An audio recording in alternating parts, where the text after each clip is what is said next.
इसके बाद जो ऑप्शन है वो कलेक्शन एड्स का है। अब कलेक्शन ऐड के अंदर आप अपना इंटायर कलेक्शन दिखा सकते हैं। जो आपकी वेबसाइट के ऊपर प्रोडक्ट्स लिस्टेड हैं वो आप यहाँ शो करेंगे। अब देखें, स्टार्ट हमने सिंगल से किया था, सिंगल इमेज या वीडियो से, फिर क्राउजल के ऊपर गए तो उसके अंदर कुछ और प्रोडक्ट्स ऐड हो गए। अब कलेक्शन के अंदर आप कंप्लीट अपनी रेंज एक फेसबुक यूजर के सामने रख सकते हैं। और ये जो आप रखेंगे इंस्टेंट एक्सपीरियंस की फॉर्म में रखेंगे। मतलब अगर कोई आपका ऐड देखता है फेसबुक यूजर, तो वो आपके कॉल टू एक्शन पे क्लिक करेगा, फिर आपकी वेबसाइट के ऊपर जाएगा, वेबसाइट लोड होने में टाइम लगेगा, तो यहाँ कुछ सेकंड्स का गैप है। जबकि इंस्टेंट एक्सपीरियंस के अंदर बहुत मतलब आप माइक्रो सेकंड्स के अंदर आपके सामने ऐड आएगा, उसके ऊपर आप क्लिक करके पूरा कलेक्शन आप देख सकते हैं। और उसके बाद जिस प्रोडक्ट के ऊपर आपको जाना है उसके ऊपर क्लिक करके आप उस प्रोडक्ट पेज के ऊपर जा सकते हैं। तो कलेक्शन ऐड का ये एक फायदा होता है। अब यहाँ पर कलेक्शन एड्स आप कैटलॉग जब इस्तेमाल कर रहे हैं उसके साथ भी बनता है, कैटलॉग जब इस्तेमाल नहीं कर रहे उसके साथ भी बनता है। तो जब आप कैटलॉग के साथ कलेक्शन ऐड की तरफ जा रहे हैं तो यहाँ सब कुछ डायनेमिक होगा। और अगर आपको कुछ मैनुअल रखने का ऑप्शन मिले भी, फिर भी आपको डायनेमिक की तरफ ही जाना है। जैसे यहाँ पर जो प्रोडक्ट्स फीचर्ड इन फीड है, अब यहाँ पर आप डायनेमिकली भी सेलेक्ट होगा और आप कस्टमाइज करके खुद भी सेलेक्ट कर सकते हैं। लेकिन जब आप कैटलॉग से काम कर रहे हैं तो कैटलॉग का पर्पज ही है कि आपको डायनेमिक एड्स बनाने। तो यहाँ आप डायनेमिक के ऊपर ही इसको सेलेक्ट करेंगे। यहाँ आपकी प्राइमरी टेक्स्ट आ जाएगा जो आपकी हेड कॉपी है, एड कॉपी है, यहाँ आपकी हेडलाइन आ जाएगी। और यहाँ अब आपको इंस्टेंट एक्सपीरियंस बनाना है। आप क्रिएट के ऊपर क्लिक करेंगे, यहाँ आपको और भी ऑप्शंस मिलते हैं, लेकिन यहाँ अभी हमारी ई कॉमर्स है तो स्टोर फ्रंट आप यहाँ सेलेक्ट करेंगे। क्योंकि अभी कैटलॉग पे काम कर रहे हैं तो इसलिए आपको स्टोर फ्रंट का ऑप्शन मिल रहा है, वरना और भी यहाँ आपको टेम्पलेट्स मिलते हैं, वो भी हम देखेंगे जब बिना कैटलॉग के कलेक्शन के ऊपर हम चीज़ों को देखेंगे। अच्छा, अब यहाँ पर सबसे पहला जो आपके पास ऑप्शन है कि जो ऑर्डर होगा प्रोडक्ट्स का वो डायनेमिक होगा या फिर आप खुद चूज करेंगे। तो जैसा मैंने बताया कि जब आप कैटलॉग पे काम कर रहे हैं तो आप हर चीज डायनेमिक होगी। जब आप कैटलॉग ऑफ करके ऐड बनाएंगे तो फिर आप अपनी मर्जी से इस कलेक्शन को, इस इंस्टेंट एक्सपीरियंस को और अपने कलेक्शन को दिखा पाएंगे। ठीक है, तो अभी यहाँ पे डायनेमिक होगा। ठीक है, प्रोडक्ट सेट आपका यहाँ सेलेक्ट हुआ होगा।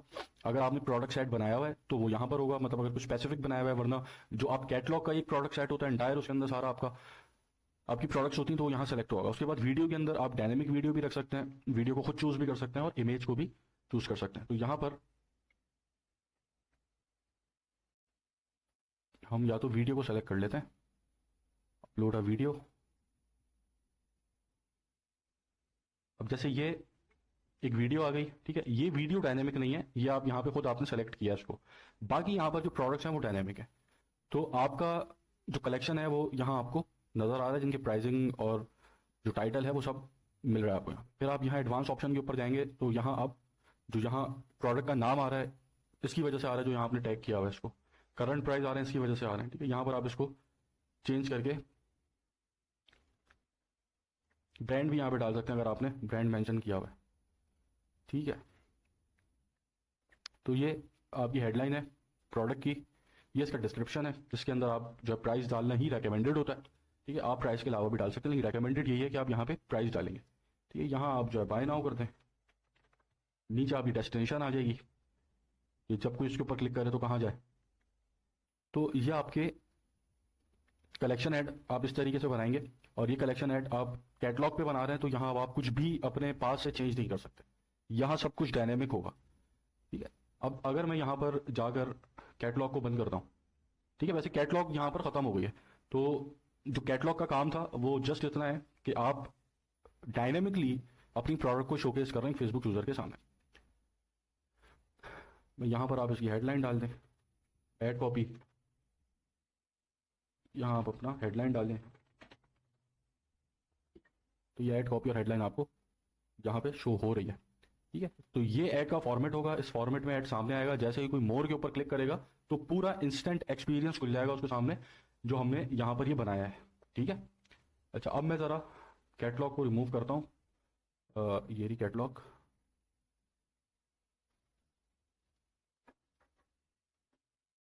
अब यहाँ पर आपके पास कलेक्शन के ऊपर जब आप आएंगे तो जब आप कैटलॉग का इस्तेमाल कर रहे थे तो वहाँ आप जो इंस्टेंट एक्सपीरियंस था आपका, वहां सिर्फ आपको एक ऑप्शन मिल रहा था। लेकिन अब देखें आपके पास स्टोर फ्रंट का ऑप्शन तो था ही, फिर डिजिटल सर्कुलर आ गया, एआर एक्सपीरियंस आ गया, कस्टमर एक्विजिशन आ गया। तो उस वक्त आपकी कैटलॉग थी, आप ई कॉमर्स पे काम कर रहे थे, इसलिए स्टोर फ्रंट आपको नजर आ रहा था। अब यहाँ पर जैसे अभी दूसरा टेम्पलेट है डिजिटल सर्कुलर। ठीक है, तो ये टेम्पलेट्स हैं, आप टेम्पलेट्स अपने हिसाब से भी बना सकते हैं बिल्कुल स्क्रैच से। ठीक है, यहाँ पर अभी हम मैनुअल एक टेम्पलेट क्रिएट कर लेते हैं, कस्टम इंस्टेंट एक्सपीरियंस। ठीक है, अब यहाँ पर आप मैनुअली टेम्पलेट बना रहे हैं, इसको मैं नाम दे देता हूँ टेम्पलेट 1।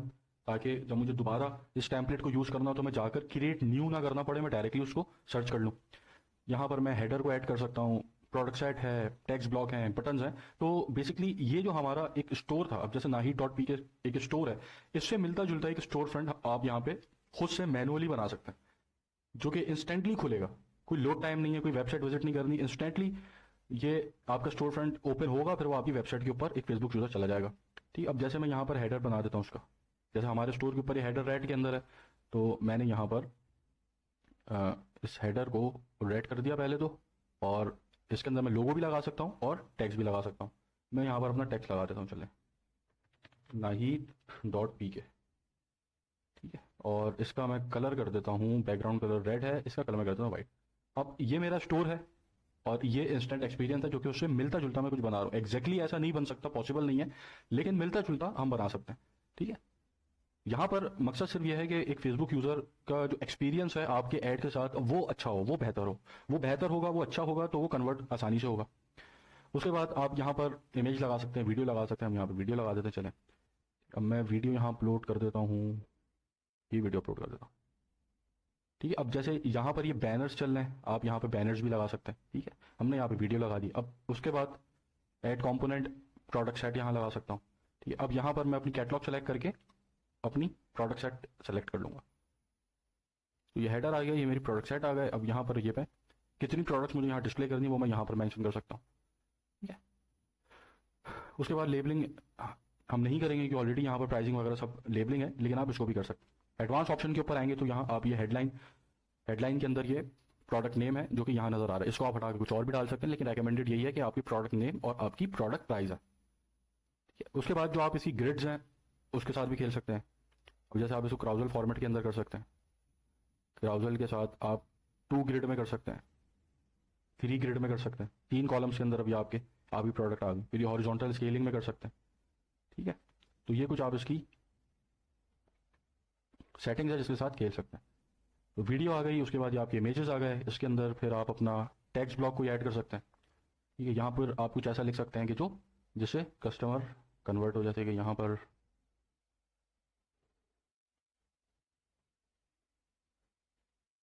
मैं इसकी कॉन्टैक्ट डिटेल डाल देता हूँ। यहाँ पर मैंने कॉन्टैक्ट डिटेल्स डाल दी इसकी।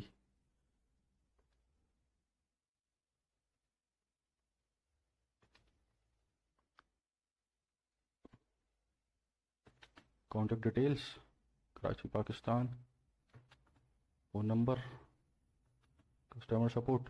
ठीक है, तो यहाँ पर मैं कुछ ऐसी डिटेल्स डाल सकता हूँ कि जिसको डालने से, जिसको देखने से एक फेसबुक यूज़र का कन्वर्जन रेट बढ़े।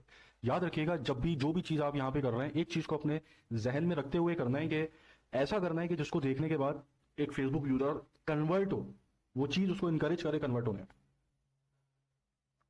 यहाँ पे बैकग्राउंड भी चेंज कर सकते हैं। उसके बाद आप यहाँ पर कॉल टू एक्शन दे सकते हैं, बाय नाउ या फिर शॉप नाउ। ठीक है, यहाँ आप अपने स्टोर का लिंक डाल सकते हैं, फिर ये बटन की सेटिंग्स हैं कुछ जिसको आप खेल सकते हैं, जिसके साथ बैकग्राउंड कलर है जिसको आप चेंज कर सकते हैं, बटन का कलर है जिसको आप चेंज कर सकते हैं। ये तो अब यहाँ पर ये हमने इंस्टेंट एक्सपीरियंस एक अपना बनाया कि जो भी फेसबुक यूज़र इसको देखेगा, उसके बाद प्रोडक्ट पे जाएगा और फिर प्रोडक्ट पेज पे वेबसाइट पे लैंड हो जाएगा। ठीक है, तो ये इसकी कुछ सेटिंग्स है, इसको आप सेव कर लें।